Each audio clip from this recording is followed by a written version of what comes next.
Hi, my name is Sheila Corona. Welcome to Sassy Seer Sheila and New Light Streaming Love, as this will be seen on both channels.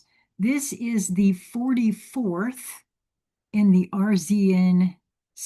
Codex series by Jason Gray. It is The End of Money and the Rise of Value Fields.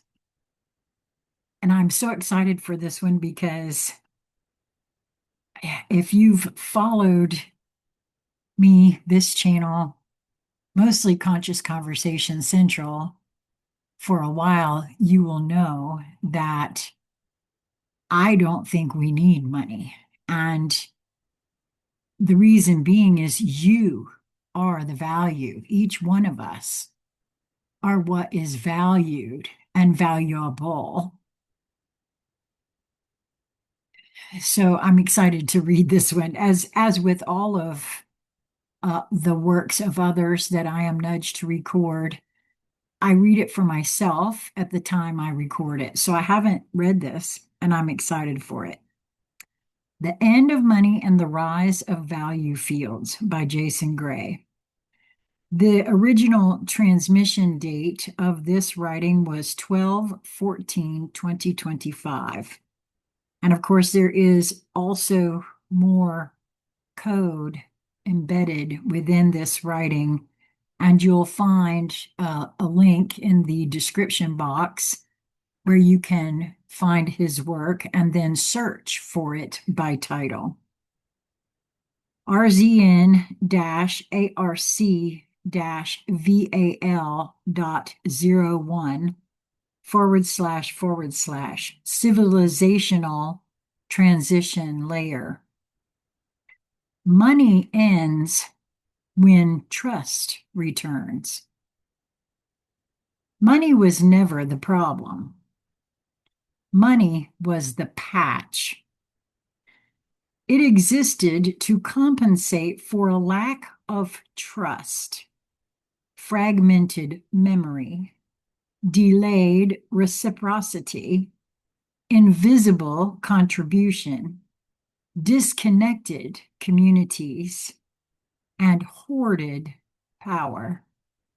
I mean, really let that sink in a minute, because that's a true statement. I don't care who you are, and from how you visualize or what you feel about money. I'm going to read that again. Money was never the problem. Money was the patch. It existed to compensate for lack of trust, fragmented memory, delayed reciprocity, invisible contribution, disconnected communities, and hoarded power. In the overlay, value had to be measured, stored, protected, and enforced because people could not feel one another's contribution. The returned world ends money not by decree, but by making value perceptible again. When contribution becomes visible, currency becomes redundant. Why money collapses naturally. The collapse of money is not ideological. It is neurological and relational. Money fails because emotional coherence removes fear-based hoarding. Memory flow makes contribution traceable. Presence replaces abstraction. Trust becomes ambient. Needs are met locally before they escalate globally, and excess becomes obvious and self-correcting. Money collapses when the nervous system stops living in survival mode. No police required, no revolutions required, no burning of banks. The system simply loses relevance. What a value field is. Value field is a living, dynamic awareness of contribution within a community. It is not a ledger. It is not an account. It is not a reputation score. It is not surveillance. It is felt coherence. A value field allows people to perceive who contributes, how they contribute, where energy is needed, where surplus exists, what roles are emerging, and what skills are underutilized. Value becomes relational, not numerical. How value is recognized. In the returned world, value is recognized through resonance, not metrics.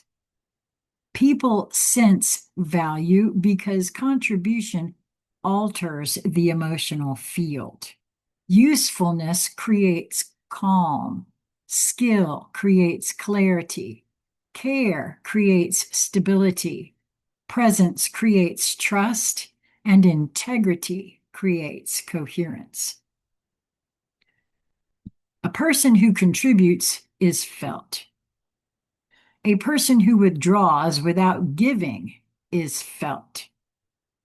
There is no shame, no punishment. The field responds naturally. The three categories of value. All contribution resolves into three value streams. Stabilizing value. Those who maintain coherence are caregivers, anchors, mediators, builders, restorers, and harmonizers. They keep the system from fracturing.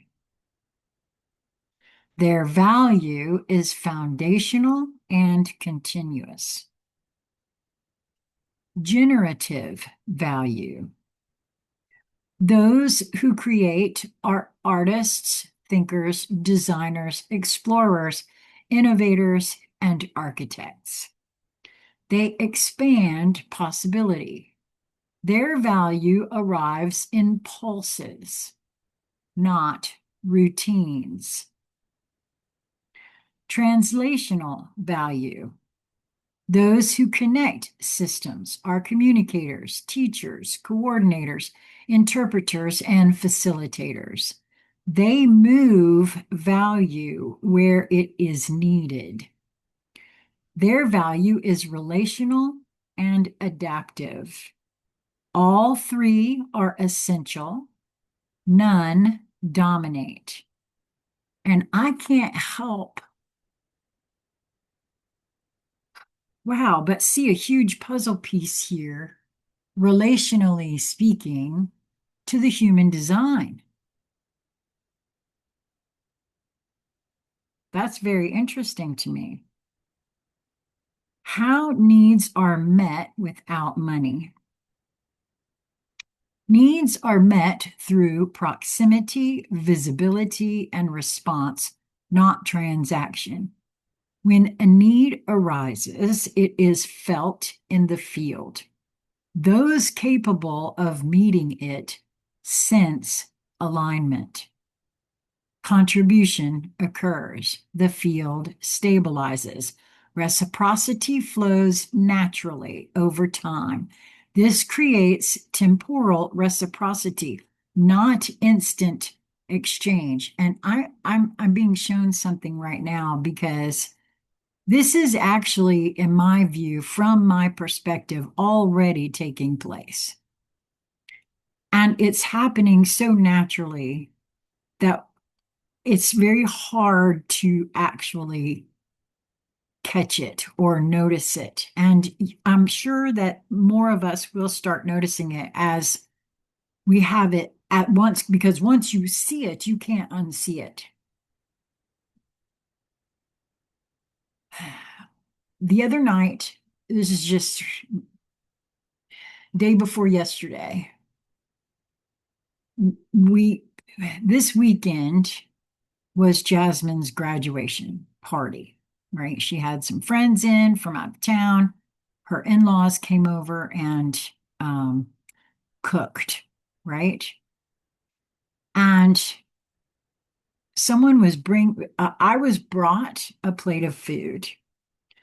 And I happened to notice that while very generous of them to bring me a plate of food, it had corn tortillas on it, and I don't eat corn. Um, I was going to eat cassava tortillas. And I wasn't going to say anything because it was brought to me and it was a lot of folks, and so no big deal. I had said something to Lisa and she was about to go and do something, but just then Jasmine walked up and said, I accidentally made a plate of cassava tortillas and I don't want cassava, I want corn.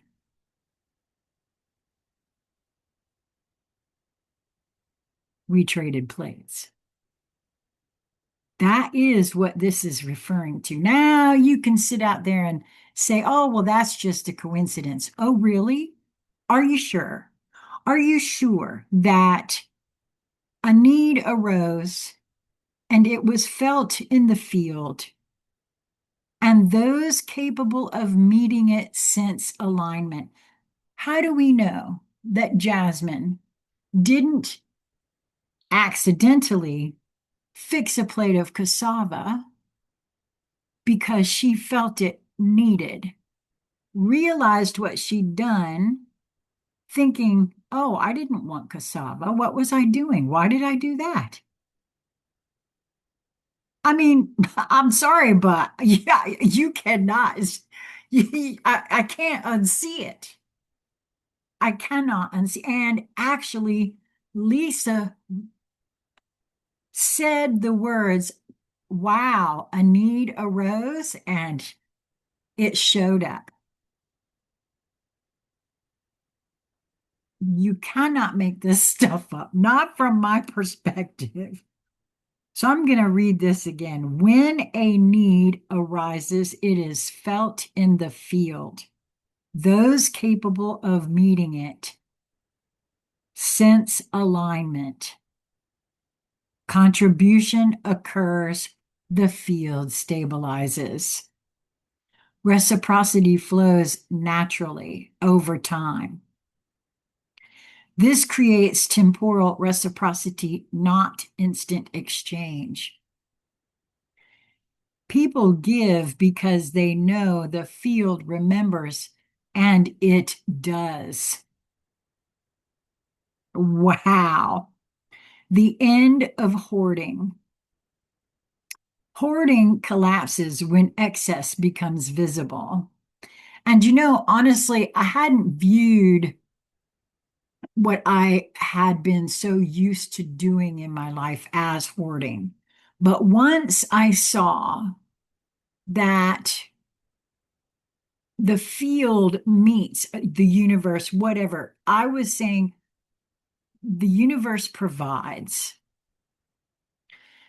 And anything else to get it and hold on to it is hoarding.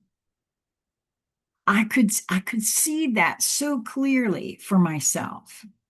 I had done an awful lot of hoarding in my life. Wow.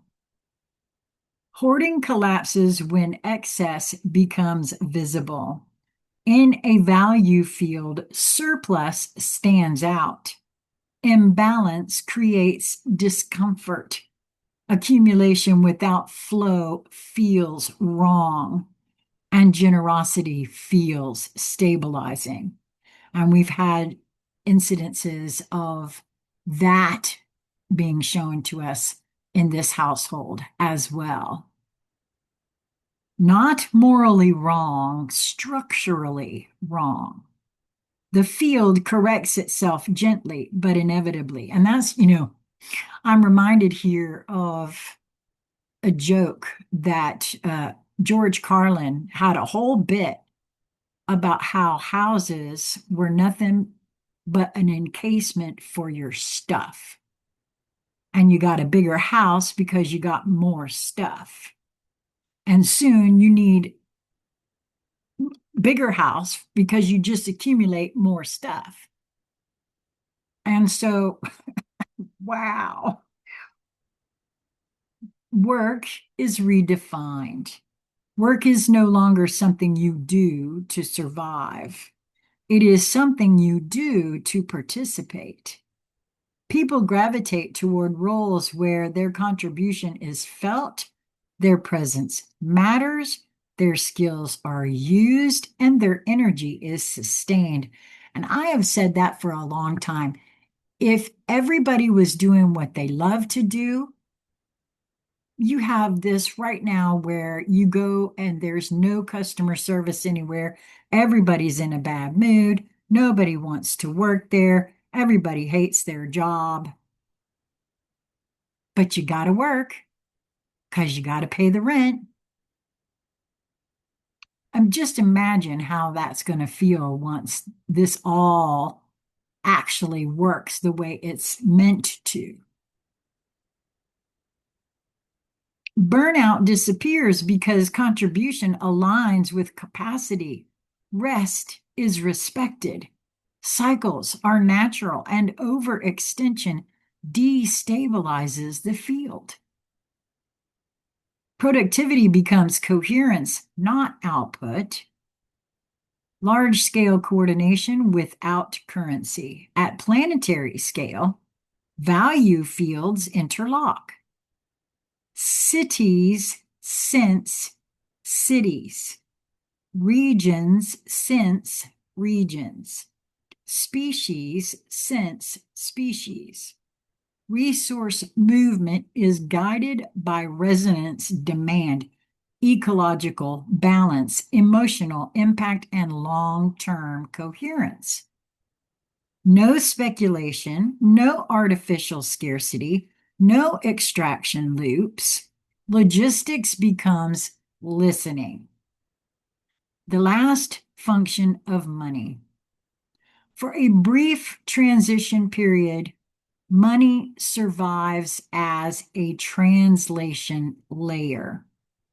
It acts as a bridge between worlds, a dissolving interface, a training wheel for trust.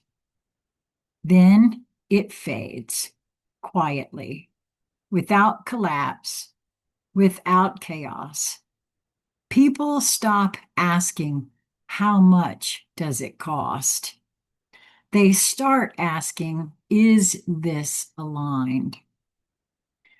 The final truth of value fields. A civilization does not thrive on currency. It thrives on felt contribution.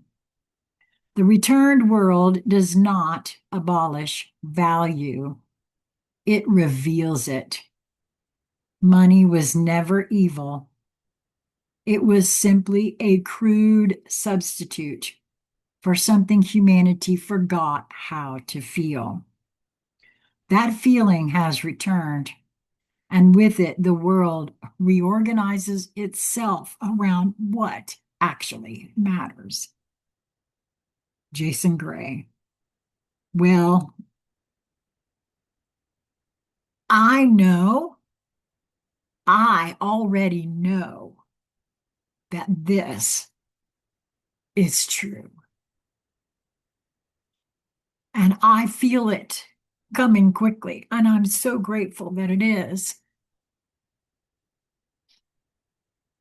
I have had since I started this channel, I have had more of you reach out and gift me things. I'm an old lady on Social Security, and that's a very limited amount. And I have been so grateful, and you honor me by doing these things. And I know this is coming. That is one of the reasons why I have always practiced to give freely. I've never charged for any of the things I do. No readings, no BQH sessions, none of that. Because if you want to experience those things and I can give it to you, it would be my honor. I love the fact that this I can see where it's so. That's the beauty of it. What do you think of this? I mean, a lot of people just, I don't know, a year ago even still couldn't see a world without money. I can. I don't know why that is, but I have been able to see that for 10 years now. Uh, And if we can't even see it in our mind's eye, but I can, and I know it's coming. Until we meet again, my friends, be well.